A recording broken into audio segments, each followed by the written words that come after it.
अस्सलाम वालेकुम, कैसे हैं आप सब लोग। आदिल अजीज़ खानज़ादा आपके अपने चैनल ताज़ा वेदर अपडेट से बहुत ही अहम व्लॉग के साथ। आज जुम्मे का दिन है, आप सबको जुम्मा मुबारक। 14 तारीख हो चुकी है जून की, यानी कि हम कह सकते हैं कि मानसून के आगाज़ में चंद दिन या 2 हफ्ते ही बाकी हैं। क्या होने जा रहा है, मौसम भी वक्त के साथ साथ बदल रहा है और दिन भी बदल रहे हैं और मानसून भी करीब आ रहा है। लेकिन ज़रा ठहरिए, क्योंकि आज का जो व्लॉग है ना, ये आपके लिए शायद इसलिए पसंदीदा होगा क्योंकि इसके अंदर बात हो रही है बारिश की, और वो भी कराची की। थंबनेल तो आपने देखा है, क्या ईद के बाद कराची में प्री मानसून बारिश हो सकती है? इस बात का जवाब देने से पहले आप मुझे कमेंट्स में बताइएगा, ख़ास तौर पे कराची के वो सीनियर सिटीजन्स जो एक अरसे से कराची के मौसम को, क्लाइमेट को जानते हैं, समझते हैं और देखते भी आ रहे हैं। चाहे मौसमियाती तब्दीलियाँ हों, बहुत से वाक़यात हों, कराची में कोई माजी में ऐसी मिसाल याद आ रही है ये बात सुनते हुए कि प्री मानसून बारिशें हुई हों जिसमें प्रॉपर तरीके से, अगर कोई साइक्लोन बना हो जून के महीने में तो फिर तो कहा जा सकता है, लेकिन अगर आपको याद आ रहा है तो ज़रूर बताइए कमेंट में। लेकिन मैं आपको ये बताऊं कि इस बार एक ऐसी सिचुएशन पैदा हो सकती है जिससे कराची में प्री मानसून एक्टिविटीज़ हो सकती हैं, और वो ऐसा क्या है जिससे कराची में इस तरह के आसार नज़र आ रहे हैं हमें, यही आपको इस वीडियो में बताएंगे। लेकिन आगे बढ़ने से पहले चैनल को सब्सक्राइब करके बेल आइकन प्रेस कर लें, ऑल नोटिफिकेशंस पर क्लिक कर लें, ताकि आपको इस तरह के मालूमाती व्लॉग्स, अपडेट्स, लाइव अपडेट्स, और हाँ, मानसून के अंदर तो लाइव अपडेट्स आपको पूरा दिन दी जाएंगी। तो बस चैनल को आपने सब्सक्राइब करना है ताकि आपको ये तमाम अपडेट्स फौरी मिलती रहें। मुझसे कोई सवाल करना चाहते हैं, आदिल अजीज़ खानज़ादा 2.0 इंस्टाग्राम पर मेरा हैंडल है, आप भी मैसेज कर सकते हैं। देखें, कुछ इंटरनेशनल मॉडल्स ये निशानदही कर रहे हैं गुज़िश्ता दिन से कि जो ईद उल अज़हा है, यानी कि 17 जून के बाद से हम कह सकते हैं कि 18 से लेकर 22 तारीख इस महीने की वो दिन होंगे जब मगरबी सिलसिला पाकिस्तान को एक मुतासिर करता दिखाई दे रहा है। वैसे तो अगर बात की जाए तो इस महीने के आखिर में 2 मगरबी सिलसिले पाकिस्तान को मुतासिर कर सकते हैं।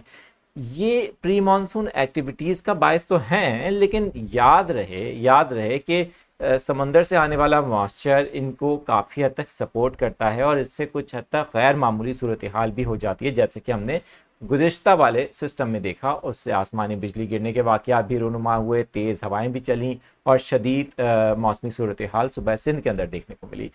अब जो मॉडल्स हैं वो ये बता रहे हैं, जैसे कि आप स्क्रीन पर देख सकते हैं, इंटरनेशनल मॉडल जो यूरोपियन मॉडल है या फिर जीएफएस को देख लें कि 18 से 22 तारीख के दरमियान में मगरबी सिलसिले के बायस कमज़ोर हवाएं सुबह बलूचिस्तान में दाखिल होंगी और इसके बायस कुछ शिद्दत से या कह सकते हैं कुछ मॉडरेट शिद्दत के जो क्लाउड्स हैं वो सिंध में बनते दिखाई दे रहे हैं, और सिंध के वो भी साहिली इलाकों की तरफ, जिनमें कराची भी शामिल है।